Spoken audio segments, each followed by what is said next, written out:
তো আমরা আজকে যে বিষয় নিয়ে আলোচনা করব, যেটা খুবই গুরুত্বপূর্ণ যারা দেশের বাইরে আপনারা বিশেষ করে উচ্চশিক্ষার জন্য এমএসসি অথবা পিএইচডির জন্য যেতে চান। আপনি ছাত্র হতে পারেন অথবা শিক্ষক হতে পারেন, যারা বাইরে উচ্চশিক্ষার জন্য যাবেন তাদের জন্য খুবই গুরুত্বপূর্ণ একটি বিষয়।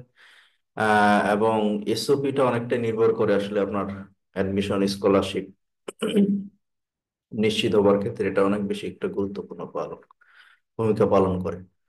তো সে বিষয় নিয়ে আমরা আলোচনা করব ইনশাআল্লাহ। তো আপনারা যদি আমার কথা শুনতে পান তাহলে আমি কন্টিনিউ করি, এবং হচ্ছে আপনারা যখন আলোচনা করব আইডিয়া গুলো শেয়ার করবেন, আপনারা যে বিষয়গুলো জানেন শেয়ার করবেন, সেগুলো হচ্ছে সঠিক অথবা ভুল যেটাই হোক না কেন। আমরা আমরা একে অপরের কাছে শিখবো ইনশাআল্লাহ। তো এখন আমার যে আউটলাইনটা দেখেন, এখানে মূলত আমি এসওপি নিয়ে যে কথা বলবো, তারপরে আমি হচ্ছে একদম আমার প্রতিটা প্রশিক্ষণ বা আমার একাডেমিক টক গুলো যেগুলো হয়, আমি চেষ্টা করি যে একদম নিজের এক্সাম্পল দিয়ে যাতে করে আপনাদের দেখানো যায়, আপনারা যেন শিখতে পারেন। আচ্ছা, এখন হচ্ছে যে আমাদের জানতে হবে যে আসলে এসওপিটা কি, বা স্টেটমেন্ট অফ পারপাস এটা কি, বা এটা কেন গুরুত্বপূর্ণ।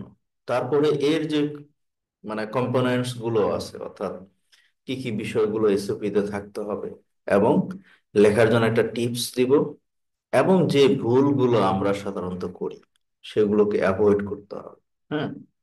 তো আর তারপরে আমি একটা এসওপি স্ট্রাকচার দেখাবো, যেটি আমার অস্ট্রেলিয়ার পিএইচডি জন্য আমি ব্যবহার করেছিলাম, এবং ইউএসএ তে ব্যবহার করেছি, কানাডাতে। সো আমি একটা অস্ট্রেলিয়ার, যেটাই আমি 2020 সালে অর্থাৎ আমার পিএইচডির জন্য দেখিয়েছি, আমি আমার ব্যক্তিগত জিনিসটা উন্মুক্ত করে দিব, কারণ যেহেতু রিসার্চ সোসাইটির আমাদের স্লোগান হচ্ছে গবেষণা হোক উন্মুক্ত, nothing to hide, research is open to all.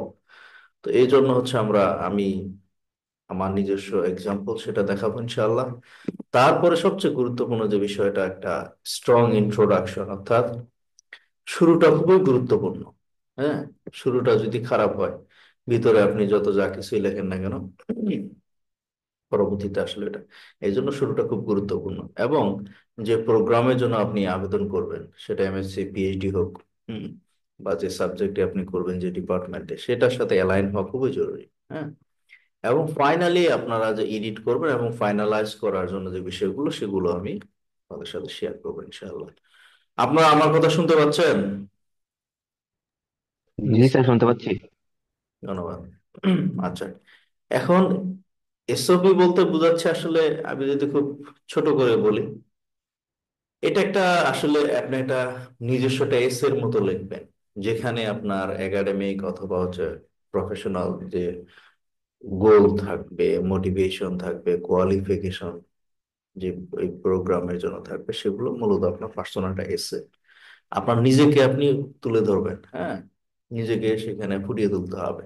এখন উদ্দেশ্যটা হচ্ছে যে যাতে করে যে অ্যাডমিশন কমিটি থাকে, তারা যেন বুঝতে পারে যে আপনার ব্যাকগ্রাউন্ড অথবা ইন্টারেস্ট যেটা কি করে প্রোগ্রামের সাথে ফিট করে, সেটা যেন আপনারা বুঝতে পারে যে না, এই ছেলে বা এই মেয়েকে আমাদের এই প্রোগ্রামের জন্য আমরা নিতে পারি। হ্যাঁ।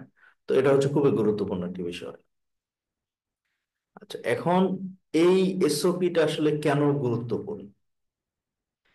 কারণ হচ্ছে আপনার অন্যান্য যে অ্যাপ্লিকেন্টস আছে তাদের ক্ষেত্রে আপনাকে আলাদা করবে কিন্তু। কারণ দেখা গেল সিট আছে 10টা, সেখানে 100, 200, 500 সারা পৃথিবীর মেধাবীরা সেখানে কিন্তু আবেদন করবে, সেক্ষেত্রে আমাকে নিজেকে তুলে ধরতে হবে। তো এই এসওপির মাধ্যমে কিন্তু অন্যান্য যারা আবেদন করবে তাদের থেকে আমার আলাদা থাকতে হবে। হ্যাঁ। আর আরেকটা বিষয় হচ্ছে যে আপনার যে ইউনিক কোয়ালিফিকেশনস যেটা আছে সেটাকে হাইলাইট করা, এবং আপনার একদম হচ্ছে গোল বা প্রোগ্রামের সাথে যে অ্যালাইনমেন্ট আছে, সাদৃশ্য আছে, সেটাকে ডেমনস্ট্রেট করা, অর্থাৎ সুন্দরভাবে সেটাকে উপস্থাপন করা, এবং হচ্ছে পার্সোনালিটি বা মোটিভেশন যেটা, সেটাকে তুলে ধরার জন্যই আসলে এসওপিটা খুবই গুরুত্বপূর্ণ বিষয়। এখন যে কম্পোনেন্টস গুলো একটা এসওপি তে স্টেটমেন্ট অফ পারপাসে থাকে, সেগুলো হচ্ছে প্রথম হচ্ছে ইন্ট্রোডাকশন। এখানে যে গুরুত্বপূর্ণ বিষয়টা হচ্ছে পার্সোনাল একটা মোটিভেশন দিয়ে আপনার শুরু করতে হবে, এবং হুক। কারো কি আইডিয়া আছে হুক কি? যারা আইএলটিএস দিচ্ছেন তারা হয়তো বলতে পারবেন। Any idea what is hook? Shahadat, IELTS দিছো না?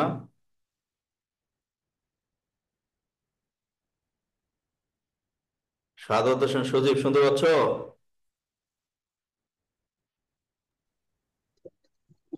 আচ্ছা, আইএলটিএস দেওয়া না দেওয়া কোনো বিষয় না, কেউ কি জানেন হুক কি?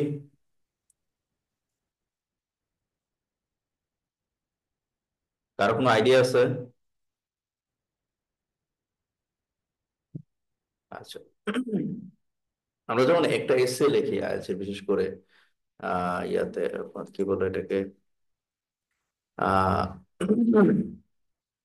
বলে গেলাম।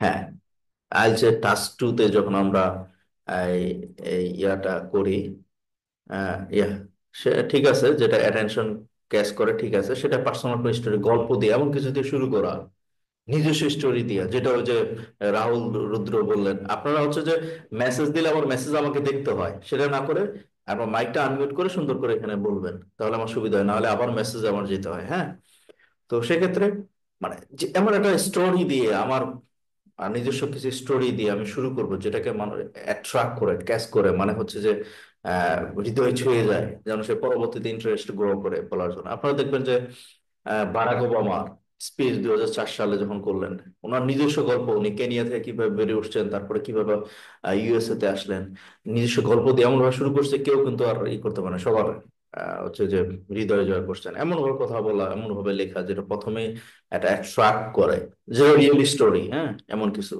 তো এই পার্সোনাল মোটিভেশন এবং হচ্ছে হুক, এটা খুবই গুরুত্বপূর্ণ একটি বিষয়। হ্যাঁ, আচ্ছা, এরপরে হচ্ছে বলছে একাডেমিক যে ব্যাকগ্রাউন্ডটা, অর্থাৎ সেখানে আপনার কি অ্যাচিভমেন্টস, কি কি অর্জন করছেন, বা রিলিভেন্ট যে পড়াশোনাগুলো, সেগুলো নিয়ে আপনি একাডেমিক ব্যাকগ্রাউন্ড নিয়ে একটা কথা বলবেন। আচ্ছা, এরপর হচ্ছে প্রফেশনাল যদি এক্সপিরিয়েন্স থাকে, যদি আপনি কাজ করে থাকেন, অথবা ইন্টার্নশিপ অনেকেই করেন, সেগুলো থাকলে এগুলো কর, আর না থাকলে সেটা সমস্যা নেই, অনেকে হয়তো ফ্রেশ, সেটা সমস্যা নাই, এটা যদি না থাকে স্কিপ করবেন। কিন্তু যদি কারো থাকে, সেগুলোকে তুলে ধরা। তারপর হচ্ছে গোলস, এখানে শর্ট টার্ম এবং লং টার্ম কি অবজেক্টিভস, কি করবেন, হ্যাঁ, সে বিষয়গুলো তুলে ধরা। এবং কেন এই প্রোগ্রামটাতে আপনি হচ্ছে ফিট, তার মানে এই যে যে ইনস্টিটিউশন অথবা ফ্যাকাল্টিতে আপনি আবেদন করতেছেন, সেটাতে আপনি কেন ফিট। হ্যাঁ, তো সেটা হচ্ছে যে খুবই গুরুত্বপূর্ণ, যে আপনার ইনস্টিটিউশন এবং ফ্যাকাল্টিতে কেন ফিট করতেছেন। এন্ড ফাইনালি কনক্লুশনে গিয়ে আপনার হচ্ছে অ্যাসপারেশনস বা গ্র্যাটিটিউড, যেটা শেষ করবেন সুন্দর করে, হুম, দিয়ে আপনার শেষ করো, অর্থাৎ ইন্ট্রোডাকশনটা, শুরুটা খুবই গুরুত্বপূর্ণ। সেখানে একটা পার্সোনাল মোটিভেশন হুক দিয়ে শুরু করে, তারপরে আপনার academy background, professional experience, goals, align with the program, then finally conclusion, finish. Okay, so এটা একটা খুব গুরুত্বপূর্ণ বিষয়, খুব কনসাইজ হতে হবে। হ্যাঁ, কোনো জাবুরা জঙ্গল দেওয়া যাবে না। হ্যাঁ, এটা খুব বেশি সুন্দর করে লিখতে হবে। এনিওয়ে, আমি এরপরে টিপস গুলো দিব। আচ্ছা, আপনারা আমার সাথে আছেন, শোনা হচ্ছে? জি স্যার। জি স্যার। হ্যাঁ, মাঝে মধ্যে একটু ইয়া দিবেন, না হলে মনে হবে যে আমি একাই ভুলে যাচ্ছি, হয়তো ঘুমাইছেন আপনারা, ঘুমানো যাবে না। হ্যাঁ, আচ্ছা, এখন এই এসওপি যে আমি লিখবো, সেটা টিপস কি, সেগুলো হচ্ছে এই যে কথাটা বললাম, অথেন্টিক এবং জেনুইন হবে। হ্যাঁ, আপনি গুগলে যাবেন, গুগলে সার্চ করবেন, হাজারো টেমপ্লেট আছে, আপনি দেখবেন, কিন্তু দেখার পরে আমার যেটা পরামর্শ, আমি যেটা করতাম, আমার তো এক্সাম্পলটা আমি দেখাবো, হ্যাঁ, আপনাদের একটু পরেই। তো আমি যেটা করতাম সেটা হচ্ছে, এগুলো টেমপ্লেট দেখার পরে আমি আমার নিজের গল্প আমি নিজেকে বানাইতাম, আমাকে নিজে তুলে ধরতে হবে। যেমন সাইফুর স্যার আছে না, সাইফুর যে কোচিং, সাইফুর স্যার একটা কথা বলেন, জনাব সাইফুর রহমান। উনি যে বলেন যে আমি বাজার একটা প্রোডাক্টের মতো, আমাকে বিক্রি করতে হবে, আমাকে সেল করতে হবে। হ্যাঁ, তো সেক্ষেত্রে যখন অ্যাডমিশন কমিটি যেন আমাকে নিবে, তো সেইভাবে এখানে হাজার হাজার মেধাবী অ্যাপ্লাই করবে, এটা কিন্তু দেশের মধ্যে না, এটা গ্লোবালি অ্যাপ্লাই করবে, তার মানে অনেক মেধাবী এখানে থাকবে। তো সেখানে নিজেকে তুলে ধরা, নিজেকে বিক্রি করা, নিজেকে সেল করা, তো সেক্ষেত্রে এই জন্য হচ্ছে যে আপনার হাজারো টেমপ্লেট দেখবেন, দেখার পরে আপনার যে বিষয়গুলো বলছে ইন্ট্রোডাকশন দিয়ে আপনার নিজের স্টোরি দিয়ে শুরু করবেন, আপনার একটা ব্যাকগ্রাউন্ড অ্যাচিভমেন্ট কি, তারপরে হচ্ছে যে প্রফেশনাল কোনো এক্সপিরিয়েন্স থাকলে, তারপরে কেন আপনি এই ইনস্টিটিউশনে অ্যাপ্লাই করবেন, ফ্যাকাল্টি, আপনার প্রফেসরের সাথে কিভাবে ফিট করে, এভরিথিং, এটা হচ্ছে খুব সুন্দরভাবে এটা এগুলো লিখতে হবে। এর জন্য হতে বি অথেন্টিক অ্যান্ড জেনুইন হইতে হবে, এবং ক্লিয়ার অ্যান্ড কনসাইজ ল্যাঙ্গুয়েজ, কোনো ওই স্ল্যাং অথবা অযথা করা যাবে না, যেটা শুধু বাংলায় বলে জাবুরা জঙ্গল অ্যাড করা যাবে না, সুন্দর করে লিখতে হবে, এটা পরিষ্কার, হ্যাঁ। আচ্ছা, এখন হচ্ছে অ্যাচিভমেন্ট রিলেভেন্ট প্রোগ্রামে এটা ফোকাস করতে হবে, এবং এই গ্রামারটা, কনসিস্টেন্সি, মানে যেটাকে আমি একাডেমিক রাইটিং এ যে কথাগুলো বলি, আমার ইউটিউব চ্যানেলে দেখবেন আমি আইএলটিএস এর যে লেকচার গুলো আছে বা অন্যান্য লেকচার গুলো, সেখানে বলছি যে একাডেমিক যে রাইটিংটা হয় সেগুলো হচ্ছে লজিক্যালি ফ্লো হইতে হবে, একটা পর একটা লজিক থাকতে হবে, হ্যাঁ, কানেকশন থাকতে হবে একটা প্যারাগ্রাফের সাথে, বা একটা সেন্টেন্সের পর একটা সেন্টেন্সের ইউ হ্যাভ এ কানেকশন। তো এই জিনিসগুলো আপনাদের থাকতে হবে। এই জন্য হচ্ছে যে জিনিসটা করতে হবে, গ্রামারের প্রুফ রিডিংটা দরকার ফাইনালি। প্রথমে আপনি ড্রাফট করেন, দেন হচ্ছে এটা গ্রামার এবং লজিক্যাল ফ্লো আছে কিনা, এগুলো আপনার খুব গুরুত্বপূর্ণ বিষয়, এগুলো হচ্ছে টিপস। আর যে মিস্টেক গুলো আমরা করে থাকি, হ্যাঁ, শুরুর দিকে যেটা আমিও করতাম, সবাই আমরা করে থাকি, যে ভুলগুলো আমরা করে থাকি সেগুলোকে অ্যাভয়েড করতে হবে। তো সেই অ্যাভয়েড করার জন্য যেটা করতে হবে, দেখা গেল যে আমি একটা এসওপি তৈরি করছি, সব অ্যাপ্লিকেশনের জন্য আমি ব্যবহার করতেছি না। হ্যাঁ, আপনার কমন ফরম্যাট থাকবে, ঠিক আছে, কিন্তু সেটাকে আপনি যখন অন্য প্রোগ্রামের জন্য বা অন্য ইউনিভার্সিটিতে আবেদন করতেছেন, সেক্ষেত্রে অবশ্যই সেই এসওপিটা আপনার যেটা আছে ফরম্যাট থাকলেও সেটাকে আবার রিভাইজ করা, রিভাইজ করে ওদের যে প্রোগ্রাম আছে, ওদের যে যে রিকোয়ারমেন্ট আছে, বা অনেক সময় প্রশ্ন থাকে এসওপি লেখার জন্য, বলে যে এই প্রশ্নগুলো তোমাকে আনসার দিতে হবে এসওপিতে, হ্যাঁ। তো সেক্ষেত্রে যেটা হয়, রিভাইজ করে তারপর সুন্দর করে ওই ওই প্রোগ্রামের জন্য যেন ফিট হয় ওইভাবে লেখা। কিন্তু একটাই করে ওইটা জাস্ট আমি চেঞ্জ করে দিয়ে, মানে জাস্ট আমি সব জায়গায় অ্যাপ্লাই করতেছি, এরকম করলে কিন্তু জিনিসটা ফিট হবে না। আচ্ছা, তারপর হচ্ছে উইথ, এই যে কিছুক্ষণ আগে যে কথাটা বলছি, যে ওভারলোডিং উইথ টেকনিক্যাল জার্গন বলতে এখানে বোঝাচ্ছে টেকনিক্যাল টার্মস, ল্যাঙ্গুয়েজ, এগুলো করা যাবে না। যেমন আমরা যে পাবলিশ করি আমেরিকান জি ফিজিক্যাল ইউনিয়ন, হ্যাঁ, আরো অনেক জার্নালই আছে, বিশেষ করে তারা একেবারে প্লেন ল্যাঙ্গুয়েজ সামারি থাকে, মানে সেখানে কিছু টেকনিক্যাল টার্ম থাকতে পারে, টেকনিক্যাল ল্যাঙ্গুয়েজ থাকতে পারে, বা আরো কোনো slang, এগুলো না করে যত সিম্পলিফাইড করা যায়, সুন্দর করা যায়, প্লেন ল্যাঙ্গুয়েজে করা যায়, হ্যাঁ, যেটা বোধগম্য হয় সেটা। আচ্ছা, এরপরে হচ্ছে যেমন ওই যে ওয়ার্ড লিমিট থাকে কিন্তু আবার, হ্যাঁ, এটা একটা গুরুত্বপূর্ণ বিষয়। অনেক সময় বলে যে 500 ওয়ার্ডের বা 1000 বা লেস দেন 1000, অথবা লেস দেন 500 ওয়ার্ডস। তো সেই যে ওয়ার্ড লিমিটটা আছে সেগুলো যেন এক্সিড করে না অথবা শর্ট হয় না, মানে এই জিনিসগুলো একটু খেয়াল করা।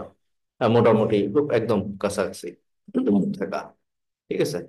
আর হচ্ছে স্পেসিফিক যে ডিটেল যে কথাটা বললাম, যে যদি নেগলেক্ট করি আমি, মানে একটা আমি এসওপি লিখলাম, ওই এসওপিটা আমি সব আমার আবেদনে ব্যবহার করতেছি, এরকম করা যাবে না, হ্যাঁ। আর যে প্রোগ্রামে আবেদন করতেছি সেই প্রোগ্রামে সুন্দর করে স্পেসিফিক যে বিষয়গুলো থাকে সেগুলো ডিটেলস পড়া, তারপরে সেগুলোর জন্য আবেদন করা। আচ্ছা, এরপরে এই এক্সাম্পল অফ রেসিপি স্ট্রাকচার আমি এটা এখানে দেখাচ্ছি, কিন্তু এরপরে আমি এখনই আমার পিডিএফ ফাইল, যেটা আমি অস্ট্রেলিয়াতে আবেদন করছি, আমি প্রতিটা পার্ট পার্ট যে কথাগুলো বলছি, প্রতিটা পয়েন্ট আমি দেখাবো কিভাবে লিখছি, হ্যাঁ, ডোন্ট ওয়ারি। এনিওয়ে, তো এখানে ইন্ট্রোডাকশনে একটা কথা বলছিলাম, কারণ মনে আছে যে পার্সোনাল মোটিভেশন এবং হচ্ছে কি হুক, মনে আছে? আচ্ছা, তাহলে এখানে ইন্ট্রোডাকশন মানে তার আমি এখানে যে লিখছি, আমি একটা ভিলেজ, রুরাল ভিলেজ থেকে, এটা কিন্তু আমার রিয়েল স্টোরি। যারা নতুন আজকে আসছেন তারা হয়তো জানেন না, আমাদের রিসার্চ সোসাইটির ওয়েবসাইটে গেলে ওইখানে দেখবেন হিস্টোরি অফ রিসার্চ সোসাইটি, ওইখানে গেলে আপনার গল্প শুনতে পাবেন। তো আমি আমার রিয়েল গল্প নিয়ে, আমার রিয়েল স্টোরি দিয়ে আমি শুরু করছি। তো আমার ক্ষেত্রে যেটা হচ্ছে সে সত্য, আমি একটা পার্সোনাল মোটিভেশন এবং হুক, আমার একটা স্টোরি দিয়ে প্রথমে আমি অ্যাট্রাক্ট করার চেষ্টা করছি। যেমন হচ্ছে আমি বলতেছি যে পড়াশোনা ঠিক আছে, হিউম্যান, এটা বেসিক, এটা মৌলিক, ইয়া, সবাই চায় এটা। কিন্তু আমার ক্ষেত্রে সেটা আসলে একটা ড্রিম ছিল। কারণ বাবুল আমার গ্রামে আমার বাসায় গেছে, সে জানে যে আমি কি অজপড়া গা থেকে আসছি। হ্যাঁ, সেটা এটা বিশ্বাসের যোগ্য না। তো এই কথাগুলো আমি বলছি, এটা সত্য কথা। তো ইলিটারেট ছিল এখানে সেখানে, মানে বিশেষ করে বিদেশে পড়াশোনা, এটা আসলে একটা ড্রিম। হ্যাঁ, তারপরে আমার বাবা মা যেহেতু তাদের মধ্যে একটা একাডেমিক নলেজ ছিল না, যদিও আমার বাবা ইমাম ছিলেন, ঠিক আছে, কিন্তু সেটা তো অ্যারাবিক লাইন, মানে একাডেমিকলি খুব হাই এডুকেটেড এরকম ছিলেন না। কিন্তু তাদের মধ্যে একটা যে সোল ছিল, যেটা আমার এগুলো তাদের ইচ্ছা, তাদের তাদের যে সচেতনতা ছিল যে ছেলে মেয়েকে মানুষ করতে হবে, পড়াশোনা করাইতে হবে, তাদের যে মধ্যে সেই জিনিসগুলো আমি করছে। এবং তাদের অর্থনৈতিক যে সমস্যাগুলো ছিল, তারপরেও কিন্তু তারা আমাকে দিয়েছে। তখন আমি হেঁটে হেঁটে স্কুলে যাইতাম 3-4 কিলোমিটার দূরে। আহ, তো এটা হচ্ছে আমার এই যে মিস্টোরিয়া জার্নি, এটা হচ্ছে আমার একটা ইন্সপাইরেশন। ঠিক আছে। তো এখানে আমার পার্সোনাল মোটিভেশন এবং একটা গল্প দিয়ে শুরু করলাম, এবং আমি যে আসলে কাজ করতে চাই, তার মানে আমি যে চ্যালেঞ্জ করে, এই চ্যালেঞ্জ পাড়ি দিয়েই আমি কিন্তু আসছি। অর্থাৎ বাইরে যে আমার পড়াশোনা বা আমি বিদেশে অ্যাব্রোডে পড়াশোনা করব, এটা আমার কাছে, কারণ আমি এটাকে ওভারকাম করতে পারবো, বাইরে যে স্টাডি করতে পারবো, এবং আমাকে বুঝাচ্ছি যে আমার মোটিভেশন আছে। হ্যাঁ, আমি স্টাডি করতে পারবো। এনিওয়ে, এরপরে আমি হচ্ছে যদি এগুলো হচ্ছে সামারি, আমি এরপরে পিডিএফটা দেখাচ্ছি। যেমন একাডেমিক ব্যাকগ্রাউন্ড হিসেবে আমি যে জিনিসগুলো তুলে ধরছি একটু পরে পিডিএফ দেখাবো। যে আমি ডিএসটা ম্যানেজমেন্ট দিয়ে শুরু করছি, ইন্টার্নশিপ এক্সপিরিয়েন্স আছে যেটা একাডেমিক ব্যাকগ্রাউন্ডে আমি দেখাইছি, যে বিএসসি প্লাস ইন্টার্নশিপ করছি। প্রফেশনাল এক্সপিরিয়েন্স হিসাবে যেমন আমি রিসার্চ অ্যাসিস্ট্যান্ট হিসাবে ছিলাম, সেখানে আমার কিছু পাবলিকেশন করছিলাম। এগুলো হচ্ছে আমার প্রফেশনাল যে এক্সপিরিয়েন্স গুলো, সেগুলো আমি তুলে ধরছি। আচ্ছা, কারো যদি বলছে যে না থাকে, তাহলে এটা আমরা স্কিপ করতে পারি, কোনো সমস্যা নেই। এরপর গোলস হচ্ছে, যেমন আমি এখন যেহেতু আমি অস্ট্রেলিয়া, আমি আমার মেইন রিসার্চ হচ্ছে ট্রপিক্যাল সাইক্লোন ডাইনামিক্স। আমার রিসার্চ এরিয়া যদিও ট্রপিক্যাল সাইক্লোন ডাইনামিক্স, ড্রাউট এবং ক্লাইমেট এক্সট্রিম নিয়ে আমি কাজ করি, কিন্তু মেইনলি আমার মেইন ব্যাকগ্রাউন্ড হচ্ছে সেটা হচ্ছে tropical cyclone. Tropical cyclone dynamics, MSc PhD আমার এগুলো করা, এআই সহ। আচ্ছা, তো এই জন্য হচ্ছে যে আমার গোলটা কি, যে আমি পিএইচডি করি ট্রপিক্যাল সাইক্লোন রিসার্চ, অস্ট্রেলিয়ার একটা ইউনিভার্সিটিতে টার্গেট করে। আমি এখানে নাম মেনশন করতেছি না। আহ, যদিও অলরেডি আমরা, আপনারা যারা কিভাবে প্রফেসরকে ইমেল করতে হয়, কনভিন্স করতে হয়, এর আগে আমার একটা একাডেমিক টক ছিল, আমাদের ওয়ার্কশপ ছিল, সেখানে কিন্তু আমি দেখিয়েছি অস্ট্রেলিয়ার কোন ইউনিভার্সিটিতে, ইউএস এর কোন ইউনিভার্সিটিতে, কানাডার কোন ইউনিভার্সিটিতে আমি প্রফেসর ম্যানেজ করছিলাম, সেগুলো আমরা দেখাইছি। হ্যাঁ, ওখানে তো আপনি দেখছেন। তো আমাদের মেইন হচ্ছে গোল হচ্ছে, আমি যেহেতু টপিক্যাল সাইক্লোন রিসার্চ, আর আপনার গোল এমএসসি হতে পারে, পিএইচডি হতে পারে, অন্য ব্যাকগ্রাউন্ড, আপনার যে ব্যাকগ্রাউন্ড সেগুলো আপনাকে তুলে ধরবেন। তারপরে হচ্ছে যে কেন বিশেষ করে ফ্যাকাল্টি এক্সপার্টাইজ বা রিসোর্স যা আছে সেটার সাথে আমার অ্যালাইনমেন্ট আমি কিভাবে হয় সেটা দেখিয়েছি। এবং ফাইনালি হচ্ছে যে আমি কনক্লুশনে বলছি যে আমি আমার ডিগ্রি শেষ হয়ে গেলে, পড়াশোনা শেষ হলে আমি টিচিং এবং রিসার্চে আমি কন্ট্রিবিউশন করতে চাই। কিন্তু ফাইনালি দেখেন আমার সেটা হয়েছে। আমি রিসার্চও করছি, 2টা পোস্ট করে আসছি এখন বাংলাদেশে। আমি এখন ফ্যাকাল্টি। তো টিচিং এবং রিসার্চ, আমার যে মোটিভেশনটা ছিল, যে কনক্লুশন ছিল 2020 সালে, এখন সেটা আসছে। অর্থাৎ লং টার্ম একটা, আমার একটা শর্ট টার্ম ছিল আমি পিএইচডি করবো, লং টার্ম হচ্ছে যে আমি টিচিং এবং রিসার্চ আমি কন্ট্রিবিউশন করবো। তো সেই জিনিসগুলো আমার এখন আমরা যদি একটু আহ আচ্ছা, আমি একটু পিডিএফ ফাইলটাতে দেখি। আমার পিডিএফটা কি দেখা যাচ্ছে? হ্যালো। জি স্যার, দেখা যাচ্ছে। আচ্ছা, এটা কিন্তু আমি ব্যবহার করেছিলাম 2020 সালে অস্ট্রেলিয়াতে। আচ্ছা, তো এইটুকু তো জানলেন, যেটা ইন্ট্রোডাকশনটা। ঠিক আছে। ইনশোর আমি একটা পার্সোনাল মোটিভেশন এবং হুক দিয়ে শুরু করলাম।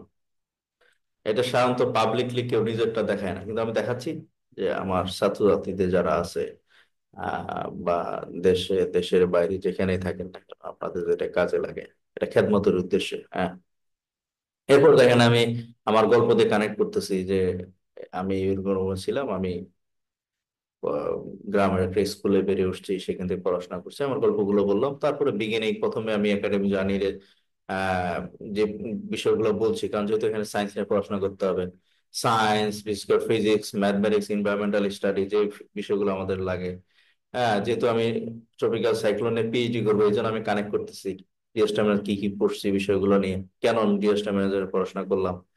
হ্যাঁ, তারপর হচ্ছে যে কি কি নলেজ গুলা গ্যাদার করছি। তারপর আমার ইন্টার্নশিপ ছিল ডুয়েটনিশি প্রজেক্টে, নেদারল্যান্ডের ফান্ডে। সেখানে আমার কি কি অর্জন হয়েছে, যে অ্যাচিভমেন্টের কথাগুলো বলছি, একাডেমিক যে অ্যাচিভমেন্ট, সেগুলো আমি এখানে দিয়ে গেছি, বিষয়গুলো কথা বলছি। আচ্ছা, তারপরে কিভাবে আমি আসলে আমার সুপারভাইজার ক্যাথরিন, যিনি হচ্ছে নেদারল্যান্ডে ওয়াগেনিগেন ইউনিভার্সিটিতে, উনি আমাকে হচ্ছে যে ইনকারেজ করছে অস্ট্রেলিয়াতে পিএইচডি করার জন্য। তো আমি আস্তে আস্তে কি করলাম, এই যে প্রথমে গল্প দিয়ে শুরু করলাম, তারপরে আমার জার্নিটা কিভাবে শুরু হলো, বিএসসি কিভাবে করলাম, বিএসসি তে কি শিখছি, তা ইন্টার্নশিপে কি শিখছি আমি কানেক্ট করতেছি। এবং সেখান থেকে কিভাবে অস্ট্রেলিয়াতে মানে যাবো, এটার প্ল্যান কিভাবে আসলো, কে মোটিভেশন করলো, সেগুলো দিয়ে আমি আমার গল্পটাকে তুলে ধরতেছি।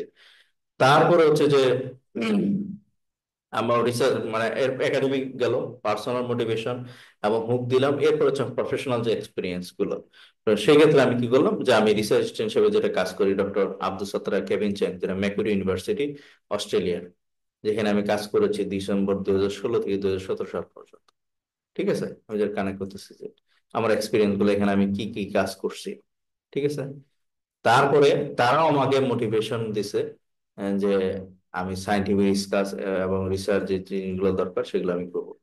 এরপরে আমার হচ্ছে যে মাস্টার্স প্রোগ্রামের জন্য আমি অ্যাপ্লাইড মেট্রোলজিতে কোথায় গেলাম, এই ডক্টর কেভিন চ্যাংই কিন্তু আমাকে পাঠাইছেন ইয়াতে, চায়নাতে, যে মাস্টার্সটা করে আসো। ওই সময় আইল ছিল, কিন্তু যেহেতু আমার পাবলিকেশন ছিল না, যে বলছে পিএইচডির জন্য তুমি আসবে, মাস্টার্স জন্য তুমি চায়নাতে যাও। এই করে পরবর্তী আমি মাস্টার্স অ্যাপ্লাইড মেট্রোলজিতে এখানে আসলাম। এইখানে আমার সাইন্টিফিক রিসার্চের যে সমস্যাগুলো ছিল, এটা রিয়েল স্টোরি গুলো তুলে ধরছি। আমার যে সমস্যাগুলো ছিল, এটা যেটা সবারই হয় বাইরে, কারণ আমরা তো বাংলাদেশে বেশিরভাগ সার্ভে রিসার্চ করি। বেশিরভাগ নাই, আমরা ফ্যাকাল্টি বলেন, আমরা স্টুডেন্ট বলে, যারাই যায় চোখের পানি নাকের পানি এক করে কোনো ডিগ্রি নিয়ে চলে আসি। বা গেলেও আমরা কোনো একাডেমিক বা রিসার্চ পজিশন, টিচিং পজিশন পাই না, অন্য পিআর নিয়ে, পার্মানেন্ট রেসিডেন্স নিয়ে অন্য কাজ বাজ করি। কিন্তু এগুলো জিনিসগুলো থাকে না। আমাদের সবারই সমস্যা হয়, যেটা হচ্ছে সায়েন্টিফিক রিসার্চে যে প্রোগ্রামিং যে সমস্যাটা, কোডিং এর যে সমস্যাটা থাকে, এটা থাকে। এটা নিয়ে আমিও ভয় পাইছি।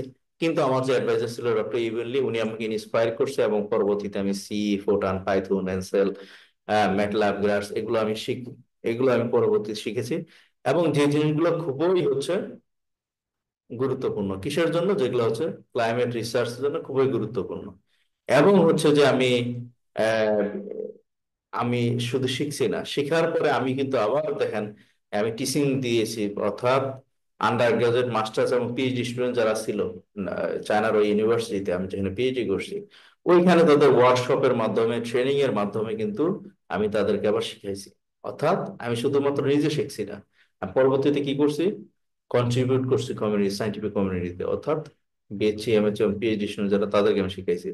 তারপরে আমার যে মাস্টার্স এর থিসিস ছিল, সেই থিসিসের টাইটেল দিছি, এবং ফাইনালি এটা কিন্তু আমি হচ্ছে পাবলিশও করছি। অর্থাৎ যে প্রফেশনাল এক্সপিরিয়েন্সের কথাগুলো বলছিলাম, অর্থাৎ প্রথমে আমি ইন্ট্রোডাকশন, আমার একটা পার্সোনাল মোটিভেশন এবং হুক দিয়ে শুরু করছি, একাডেমিক যে ব্যাকগ্রাউন্ড গুলো সেগুলো তুলে ধরছি, অর্থাৎ ডিএসটার ম্যানেজমেন্ট পড়াশোনা থেকে শুরু করে ইন্টার্নশিপের যে বিষয়গুলো সেগুলো, প্রফেশনাল এক্সপিরিয়েন্স, রিসার্চ অ্যাসিস্ট্যান্ট হিসেবে কাজ করলাম, পাবলিকেশন পর্যন্ত আমি নিয়ে আসলাম। এরপরে ফাইনালি গোল হচ্ছে কি, আমার পিএইচডি থেকে টপিক্যাল সাইক্লোনে রিসার্চ আমি করবে। তারপরে বর্তমানে আমি হচ্ছে রিসার্চ অ্যাসিস্ট্যান্ট হিসেবে কাজ করতেছি সেখানে। আমি মাস্টার্স করার পরে কিন্তু 1 বছর আর হিসেবে কাজ করছি সেখানে। এবং আরে থাকাকালীন আমি একটা পেপার পাবলিশ করছি, সেটা আমি তুলে ধরছি। অর্থাৎ আমি বুঝাচ্ছি যে আমি ক্যাপেবল।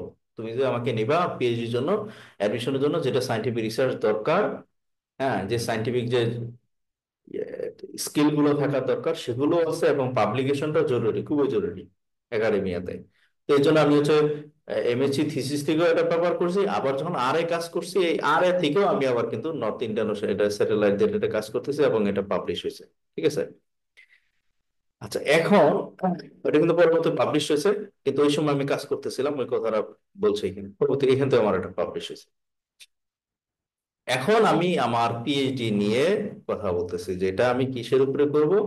আমার টার্গেট হচ্ছে ট্রপিক্যাল সাইক্লোন, হচ্ছে আমার মেইন ব্যাকগ্রাউন্ড। আমি এটার সাথে, আমার প্রফেসরের সাথে, আমার ফ্যাকাল্টির সাথে, আমার ডিপার্টমেন্টের সাথে অ্যালাইন কিনা, সেটা আমি ফিট কিনা, সে বিষয়গুলো বলতেছি। এক হচ্ছে ট্রপিক্যাল সাইক্লোন, তারপর হচ্ছে যে কেন এই প্রোগ্রামটা এক্সপার্টাইজের সাথে মিলে যায়, এখানে অ্যালাইন করে, সেখানে আমি বলছি যে একাডেমিক জার্নি পিএইচডি করবো আন্ডার সুপারভিশন। আমি এখানে প্রফেসরের নামটা শো করলাম না, কারণ পার্সোনাল জিনিস শেয়ার করা যাবে না, অনুমতি নেই। সেক্ষেত্রে এক্সএসএস এট যে ইউনিভার্সিটি অস্ট্রেলিয়া, সেই ইউনিভার্সিটির নামটা আমি মেনশন করছিলাম। তারপরে তার এক্সপার্টাইজটা হচ্ছে ট্রপিক্যাল সাইক্লোন রিসার্চে, এবং তার অনগোয়িং যে প্রজেক্ট আছে সেটার সাথে আমার যে রিসার্চ ইন্টারেস্ট সেটার সাথে যায়। এছাড়াও যে ইউনিভার্সিটির যে ফ্যাসিলিটিস, এনভায়রনমেন্ট, অন্যান্য যে বিষয়গুলো, সেগুলো কিন্তু আমাকে কি করে, স্টাডির জন্য ইন্সপায়ার করে, যেটার সাথে আমার ফিট। তারপরে হচ্ছে ফাইনালি আমার যে কনক্লুশনে যেটা আসা দরকার, কনক্লুশনে বললাম যে আমার যে আলটিমেটলি গোলটা, হুম, গোলটা কি, এই যে একটা টিসি এবং সায়েন্টিফিক রিসার্চে, বিশেষ করে অ্যাটমসফিয়ারিক এবং ক্লাইমেট সায়েন্সে আমার দরকার। অর্থাৎ সায়েন্টিফিক যে সিগনিফিকেন্ট যে চ্যালেঞ্জ গুলো আছে সেগুলো অ্যাড্রেস করে একটা ডিজাস্টার রেজিলিয়েন্স এবং এনভায়রনমেন্টাল সাস্টেইনেবিলিটি সোসাইটি যে করার যে আমার ইয়াটা, সেটা হচ্ছে আমার গোল। এবং আমি বিশ্বাস করি যে এখানে পড়াশোনা করার পরে আমার যে নলেজ গুলো, স্কিল গুলো হবে, প্রফেশনাল নেটওয়ার্ক গুলো তৈরি হবে, সেগুলো দ্বারা আমি হচ্ছে অ্যাচিভ করতে পারবো। এবং ফাইনালি হচ্ছে আমি এখানে এই একটা দিয়ে শুরু করে দিলাম। তারপরে হচ্ছে আমার ডেট, আমার হচ্ছে সিগনেচার দিয়ে আমি আমার যে এসওপিটা, স্টেটমেন্ট অফ পারপাস, শেষ করছি। আচ্ছা, আরেকটা আমি কিছুদিন আগে এখানে জয়েন করার আগে, যেটা ইউএসএ ইউনিভার্সিটি অফ ডেলাওয়্যারে এসওপি করলাম, এটা একটু জাস্ট রিভাইজ, কারণ যেহেতু যখন পোস্ট ডকে, ওটা তো আরো অনেক কিছু যেগুলো পাবলিকেশন আর্টিকেলস লেখছে, কিন্তু এটা পিএইচডির জন্য, এমএসসির জন্য, যেহেতু যার আপনারা এমএসসি এবং পিএইচডির জন্য, তো এরকমই জাস্ট একটু আপডেট করা হয়েছে ওইটাতে। তো এইভাবে আপনার হচ্ছে স্টেটমেন্ট অফ পারপাসটা আমরা লিখে থাকি। এখন আমরা পরবর্তীতে দেখি যে জিনিসগুলো আমাদের দরকার। এখন হচ্ছে যে একটা ইন্ট্রোডাকশন, স্ট্রং ইন্ট্রোডাকশন কিভাবে আমরা লিখবো। সেক্ষেত্রে বললাম যে সবসময় একটা পার্সোনাল স্টোরি অথবা কোম্পানির একটা স্টেটমেন্ট দিয়ে শুরু করা, নিজের গল্প দিয়ে শুরু করা, যা কিছু থাকবে, যে কন্টেন্ট গুলো থাকবে, সব আমার নিজের গল্প, আমার নিজেকে আমি এখানে উপস্থাপন করব। শুরুটা খুবই গুরুত্বপূর্ণ, যাতে সে পরবর্তীতে সেটাকে আহ মানে পড়ে তার মধ্যে একটা কিউরিসিটি তৈরি হয়, সে সুন্দরভাবে পড়ে এবং সেটা ইভালুয়েশনটা একটা ভালো হয়, মানে ক্যাচ করা প্রথমেই। হ্যাঁ। আর এই যে বললাম যে যে একাডেমিক যে ব্যাকগ্রাউন্ড বা একাডেমিক যে ইন্টারেস্ট, সেটার সাথে কানেক্ট করতে হবে। হ্যাঁ, শুধু সেটা না, প্রোগ্রাম এবং প্রফেসরের সাথে, যে প্রফেসর যাবে তার রিসার্চ ইন্টারের সাথে, তারপরে যে আমার যেখানে আমি অ্যাডমিশন হওয়ার ইচ্ছা, যে ডিপার্টমেন্ট, সেটার সাথে, ফ্যাকাল্টির সাথে, সব মিলে যেন আমার কি করে অ্যালাইন করে। হ্যাঁ। আর সবচেয়ে বড় জিনিস হচ্ছে মোটিভেশন। এই মোটিভেশনটা খুবই গুরুত্বপূর্ণ বিষয়। তারা যেন বুঝতে পারে যে না, হ্যাঁ, আপনার মোটিভেট, আপনি, আপনার মোটিভেশন আছে, আপনি শেষ করতে পারবেন, আপনি আসতে পারবেন, আপনাকে ডিগ্রিটা দিলে আপনার জন্য প্রযোজ্য। ঠিক আছে, সেই মোটিভেশনটা তাদেরকে দিতে হবে। হুম। আচ্ছা, এরপরে হচ্ছে ওই যে কথা বললাম, প্রোগ্রামের সাথে অ্যালাইন করা, অর্থাৎ রিসার্চ ইউনিভার্সিটি যে ফ্যাকাল্টি প্রজেক্ট বা রিসার্চ, সেগুলোর সাথে যেন অ্যালাইন করে। তারপরে আমার যে গোলটা, সেটা প্রোগ্রামের যে স্ট্রেংথ আছে, এই জন্য স্পেসিফিক ভাবে পড়া, যে কোনো ইউনিভার্সিটিতে আবেদন করার আগে সেখানে ভালোভাবে পড়া, তাদের যে স্ট্রেংথ গুলো আছে, তাদের যে ইন্টারেস্ট আছে, বিশেষ করে প্রফেসরের যে ইন্টারেস্ট এবং ওই প্রোগ্রামের যে ইন্টারেস্ট, সেটাকে যেন ফুলফিল করে, হ্যাঁ, অ্যালাইন করে। এবং ওই যে বললাম যে স্পেসিফিক ফ্যাকাল্টি মেম্বার অথবা ফ্যাসিলিটিস গুলো কিন্তু মেনশন করতে হবে, আমি যেটা মেনশন করছি। সে ফ্যাকাল্টি কোন প্রফেসর, সে কি নিয়ে কাজ করে, কি কি ফ্যাসিলিটিস গুলো সেখানে পাবো, কি কি আছে, সেই বিষয়গুলো। আর ফাইনালি হচ্ছে যে এডিটিং এবং ফাইনালাইজিং এর যে কথাগুলো বলতেছি, এই বারবার রিভাইজ করতে হবে। খুব সংক্ষেপে বলুন যে 500 700 ওয়ার্ডের মধ্যে, 800 ওয়ার্ডের মধ্যে, লেস দ্যান 1000, বিভিন্ন ইউনিভার্সিটি বিভিন্ন রিকোয়ারমেন্ট থাকে, কিছু প্রশ্ন দিয়ে রাখে। এই যে এলিমেন্ট গুলো বললাম, এই এলিমেন্ট গুলোই থাকবে, কিন্তু বিভিন্ন ভাবে প্রশ্ন করে, সেই প্রশ্নের উত্তর গুলো এখানে থাকতে হয়। তার মানে আলটিমেটলি এই জিনিসগুলোই বলে, ব্যাকগ্রাউন্ড কিভাবে যাবে, তোমার গোল কি, স্ট্রেংথ কি, একাডেমিক অ্যাচিভমেন্ট কি, প্রফেশনাল কি, তোমার কন্ট্রিবিউশন কি হবে, এই ঘুরায় পেঁচায় কিন্তু এই প্রশ্নগুলোই বারবার আসে। এটা হচ্ছে একটা স্ট্রাকচার। এইভাবে সুন্দর করে আমাকে গুছিয়ে লিখতে হবে, এবং বারবার আমাকে কি করতে হবে, রিভাইজ করতে হবে। খালি আমি ই করলাম, অ্যাপ্লিকেশন করলাম না, অ্যাপ্লিকেশন করলে হবে না। খুব চিন্তা ভাবনা করে সুন্দর করে রিভাইজ করে বুঝে শুনে অ্যাপ্লিকেশন করতে হবে। আচ্ছা, তারপর হচ্ছে মেন্টরস অথবা পিয়ার থাকতে পারে, দিতে হবে। যেমন আমি ডক্টর আব্দুল সাত্তার স্যার, ওনাকে ওনাকে সব সময় টিল নাও, এখন পর্যন্ত যে কোনো জিনিস আমি সবসময় তাকে পাঠাই। বা এখন আমার চাইনিজ প্রফেসর আছে তাকেও এখনো পাঠাই যে এটা কিরকম হবে, আমি করার পরে এটা তাদের কমেন্টস নেই, তার কিছু অ্যাডভাইস থাকে, তারপরে আমি রিভাইজ করি, তারপরে আমরা পড়ি। এগুলো হইলে হয় কি ইমপ্রুভ হয়। হ্যাঁ, যে মেন্টরস আছে, যে সিনিয়র আছে, অথবা বন্ধু বান্ধবও থাকতে পারে, তাদের মধ্যে দিলে পড়বে, কারণ নিজের ভুলটা নিজে ধরা যায় না। হ্যাঁ, এরপরে হচ্ছে যে লজিক্যাল ফ্লো, যেটা বলছিলাম যে ক্লিয়ারিটি থাকবে, যে আমরা লেখাগুলো ক্লিয়ার কিনা, হ্যাঁ সেগুলো দেখা, গ্রামারের বিষয়গুলো দেখা, এবং লজিক্যাল ফ্লো যেটা বললাম যে একটা কানেক্ট হতে হবে একটা লেখার সাথে একটা, যেমন আমার যে প্যারাগ্রাফ প্রতিটা একটার সাথে কানেক্টিভলি ফ্লো করছে, শেষ পর্যন্ত আমি করছি। অর্থাৎ একাডেমিক রাইটিং যে অংশটা সবসময় হচ্ছে যে একটা কানেক্টিভিটি থাকতে হবে, একটা প্যারাগ্রাফের সাথে একটা লজিক্যাল ফ্লো থাকতে হবে। এবং যে জিনিসটা খুবই গুরুত্বপূর্ণ, যে বললাম যে ওয়ার্ড লিমিটটা যেটা দেওয়া থাকে খুব ভালো করে পড়ে তারপরে তৈরি করতে হবে। ধন্যবাদ। চাইনিজে শেষে কোনো যদি প্রশ্ন থাকে আপনারা অবশ্যই মাইক্রোফোন আনমিউট করে প্রশ্ন করেন। ঠিক আছে। আমাদের পার্টিসিপেন্টদের মধ্যে যদি কারো কোনো প্রশ্ন থাকে আপনারা আনমিউট করে প্রশ্ন করতে